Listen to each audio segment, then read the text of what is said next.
Good morning अभियन्ता। Good morning भाइ जेमेसी। अन्त आज कस्तो लाग्दैछ तपाईँलाई? मलाई आज एकपल्टको एकदमै आशिषित अनुभव भइरहेको छ, मलाई खुसी छु। अन्त आज दिन पनि राम्रो छ, हामी लागिरहेको छ घुम्न, त्यसले गर्दा ठिकै छ। र आजको इन्टरभ्यूमा तपाईँको स्वागत छ। र तपाईँलाई फर्स्ट क्वेसन, तपाईँको लाइफ जर्नीको बारेमा केही भन्नुहोस्। मतलब मेरो लाइफको बारेमा भन्नु भनेको, म चाहिँ खरसाङ हिमाली बोर्डिङ स्कुल पढेको। त्यसको बादमा चाहिँ मैले अब क्लास के भन्छ अब मैले जस्तो स्कुल अब मैले सकिसकेँ। अन्त त्यहाँपछि पास आउट भएर चाहिँ मैले चाहिँ सेन्ट कलेज सरुवा मैले जोइन गरेँ 2020मा। अनि मैले त्यो 3 वर्षमा पनि मैले त्यो अब फिनिस गरेँ। अनि मैले त्यो के भन्छ त्यो गरेपछि चाहिँ मैले ग्रेजुएट भइसकेँ। र अहिले चाहिँ भन्दाखेरि चाहिँ अब नोकरीको लागि नै अब एकदमै के भन्छ अलिकति चाहिँ के भन्छ फिकी भइरहेको छ। तर अब परमेश्वरको इच्छा अब के हो होइन, अब उहाँको इच्छा अनुसार के हुन्छ हो। तर के नोकरी पाएपछि चाहिँ राम्रो हुन्छ त्यसले गर्दा। अनि फ्यामिली चाहिँ भन्दाखेरि चाहिँ मेरो पुरा छ अब फ्यामिलीहरू। जस्तो मेरो आमा बाबा हुनुहुन्छ, मेरो काका काकी हुनुहुन्छ, मेरो भाइ दिदी दाजु बहिनीहरू हुनुहुन्छ। अन्त पुरा छ भनौँ न, अब त्यो पनि एउटा जोइन्ट फ्यामिली नै हो। अन्त सबै चाहिँ एकदमै मेरो फ्यामिलीहरू चाहिँ एकदमै राम्रो हुनुहुन्छ, सपोर्टिभ छ। जहिले पनि मलाई गाइड गर्ने, हेल्प गर्ने, माया गर्ने अरू खालको छ। यति नै हो त्यो। र यसरी नै तपाईँलाई अब नेक्स्ट क्वेसन हामी गर्नेछौँ। तपाईँको लाइफको बारेमा त भन्नुभयो। अनि तपाईँको प्रेजेन्ट अहिले जिन्दगी कस्तो चल्दैछ त्यो भन्नुहोस्।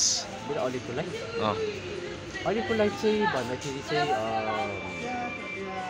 अहिले कस्तो लाग्छ भने लाइफ चाहिँ अहिले चाहिँ एकदमै मलाई चाहिँ एकपल्टको अब सजिलो लाग्छ, इन्जोइङ लाग्छ। किनभने लाइफ त इन्जोइङ हो होइन, अब इन्जोय गर्नुपर्छ आफ्नो लाइफलाई होइन। तर लाइफ चाहिँ every day is not enjoy. कोही कोही बेला चाहिँ अब च्यालेन्जेसहरू हुन्छ, प्रब्लम्सहरू आउँछ। त्यति बेला चाहिँ लाइफ चाहिँ इजी हो, च्यालेन्जिङ।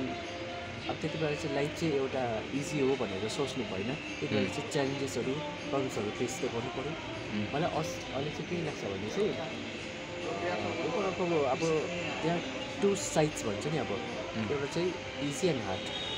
एउटा अब तिम्रो चाहिँ सजिलो पनि हुन्छ, साह्रो पनि हुन्छ। त्यो चाहिँ अब त्यहाँ 2 साइड्स अफ कोइन हुन्छ नि। अब एउटा अब सिक्का हुन्छ नि, सिक्कालाई एउटा सिक्का चाहिँ लियो, त्यो एउटा इजी राख। अर्को कोइन चाहिँ अब फेरि घुमाइदियो, हार्ड हुन्छ। त्यसले गर्दा त्यही हो। अन्त अहिले मलाई के लाग्छ भने चाहिँ च्यालेन्जिङ पनि लाग्छ, प्रब्लम्स पनि हुन्छ। इजी एन्ड इन्जोय त्यो हो। तर अहिले के छ भने चाहिँ अस्ति के भन्छ मैले स्कुल र कलेज जस्तो म स्कुल र कलेज पढ्दै थिएँ होइन। मलाई थाहा पनि थिएन अब लाइफ चाहिँ कस्तो हुन्छ भनेर। त्यति बेला चाहिँ अब स्कुल पढ्दाखेरि चाहिँ मलाई लाइफ चाहिँ अब इजी लाग्थ्यो। किनभने चाहिँ आमा बाउले त अब स्कुलको फिस त दिइहाल्थ्यो हामीलाई, नो टेन्सन पनि हुँदैन थियो। जस्ट हामी त इक्जाम ल्याउनु पर्थ्यो, पढ्नु पर्थ्यो, टेस्ट दिनु पर्थ्यो।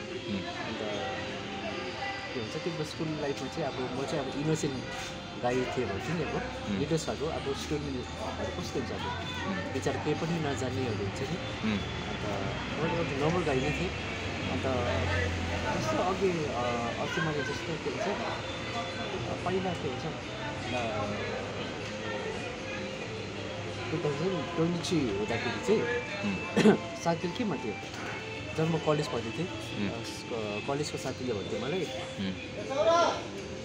तिमी जस्तो अब पास आउट हुन्छ कलेजबाट, त्यति बेला तिमीले चाहिँ लाइफ चाहिँ के हो भनेर बुझ्छौ भन्छ नि। रियालिटी अफ लाइफ के हो भनेर भन्दाखेरि अन्त अलिकति बुझ्नु थाल्यो कि अब लाइफ चाहिँ यस्तो रहेछ भनेर मैले बुझ्नु थालेँ। र यही म भन्न चाहन्छु कि अब स्कुल पढ्नेहरू, कलेज पढ्नेहरूले चाहिँ उनीहरूले चाहिँ अब जस्तो अब कलेज पास आउट हुन्छ, उनीहरूले त्यति बेला लाइफ बुझ्छ के हो भनेर। अहिले त अहिले त के भन्छ स्टुडेन्ट्सहरू नानीहरू त बुझेको छैन लाइक के भन्नु त तर अब कलेजबाट पास आउट भएर मात्रै याद हुन्छ हुन्छ आजको इन्टरभ्यूको लागि तपाईँलाई धन्यवाद हुन्छ र thank you okay by by